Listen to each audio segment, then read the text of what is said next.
morning students, myself Pramod Sharma, continuing your science online class। तो जैसा कि हम लोग lesson number 4 classification of materials के बारे में पढ़ रहे हैं, तो इसी क्रम में पेज नंबर 38 पर जो बेसिस है मटेरियल्स का क्लासिफिकेशन करने का, उसमें एक बेस जो है उसका रफनेस है। तो रफनेस के आधार पर भी हम मटेरियल्स को क्लासीफाई करते हैं। तो मटेरियल्स कैन बी रफ और स्मूथ। तो हमारे जो मटेरियल्स हैं वो रफ और स्मूथ भी हो सकते हैं, इस आधार पर भी इनको क्लासीफाई कर सकते हैं। रफनेस और smoothness of material can be felt by touching it, और इसका हम अनुभव उसको छूकर कर सकते हैं। For example sand paper, wood, rock, bark of tree are rough materials. तो ये जो एग्जाम्पल्स आपको दिए हैं वो सारे रफ मटेरियल्स के एग्जाम्पल हैं। While a flower petal and glass sheet are smooth, और ये दो एग्जाम्पल फ्लावर पीटल और ग्लास जो है ये स्मूथ एग्जाम्पल्स में से हैं। तो इस तरह से हम रफनेस के आधार पर उनको क्लासीफाई कर सकते हैं। Next is hardness. तो hardness is another property of materials. तो हार्डनेस जो है उनकी जो कठोरता होती है मटेरियल्स को, उसकी कठोरता के आधार पर भी हम उसको क्लासीफाई करते हैं। Hardness is another property of materials on the basis of which materials are classified. The ability of a material being scratched is known as its hardness. जब हम किसी मटेरियल को खुरच कर देखते हैं तो हमें इसकी हार्डनेस का पता लगता है। Remember, hardness is a comparative property. तो हार्डनेस जो है वो एक कंपैरेटिव प्रॉपर्टी है। कंपैरिजन करने से पता लग जाता है कौन सा मटेरियल हार्ड है और कौन सा सॉफ्ट है। When the surface of two different materials are rubbed against each other, जब दो मटेरियल्स के सरफेस को एक दूसरे के साथ में रब किया जाता है, the surface which scratches is said to be hard. तो ऐसी सरफेस जो खुरच देती है उसे हार्ड कहा जाता है। तो conversely the surface which gets scratched, और जिस सरफेस पर स्क्रैच आ जाते हैं, is said to be soft, उसे हम सॉफ्ट कहते हैं compare to the scratching surface. जिस सरफेस से हम स्क्रैच कर रहे हैं उससे अगर दूसरे सरफेस पर स्क्रैच आते हैं तो उसे हम हार्ड सरफेस कहते हैं। इस तरह से हम दो में उसका हम कंपेयर कर सकते हैं। नेक्स्ट ग्रुपिंग का जो आधार है वो सॉल्युबिलिटी है। Many substances are soluble in water.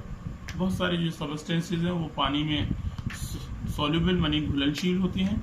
Where other are not, जबकि दूसरे नहीं होते हैं। Based on their solubility materials can be soluble, insoluble, miscible और इमिसिबल। तो घुलनशीलता के आधार पर जो मटेरियल्स हैं वो सॉल्युबल हो सकते हैं, इनसॉल्युबल माने अघुलनशील हो सकते हैं, मिसिबल हो सकते हैं और इमिसिबल हो सकते हैं। तो मिसिबल और immiscible, they are two new words which will be explained in further lines. The solid materials that dissolve in water are said to be soluble material. ऐसे मटेरियल जो पानी में घुल जाते हैं उन्हें soluble material कहते हैं। And those which do not dissolve in water are called insoluble.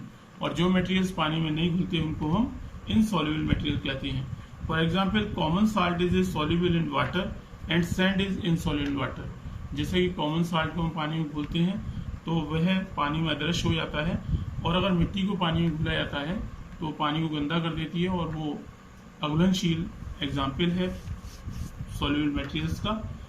Liquids that mix with each other are called miscible liquids. तो जैसा कि दो लिक्विड जो आपस में घुले जाते हैं, तो जब भी पूरी तरह से आपस में एक दूसरे को घुल जाते हैं उन्हें हम मिसिबल लिक्विड्स कहते हैं।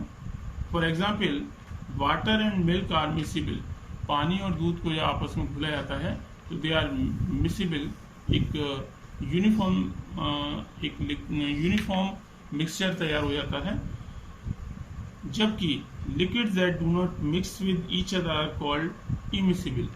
जबकि दो ऐसी तरल पदार्थ जो आपस में घुलने पर आपस में नहीं घुलते हैं उन्हें इमिसिबल लिक्विड्स कहा जाता है। For example water and oil are immiscible liquids.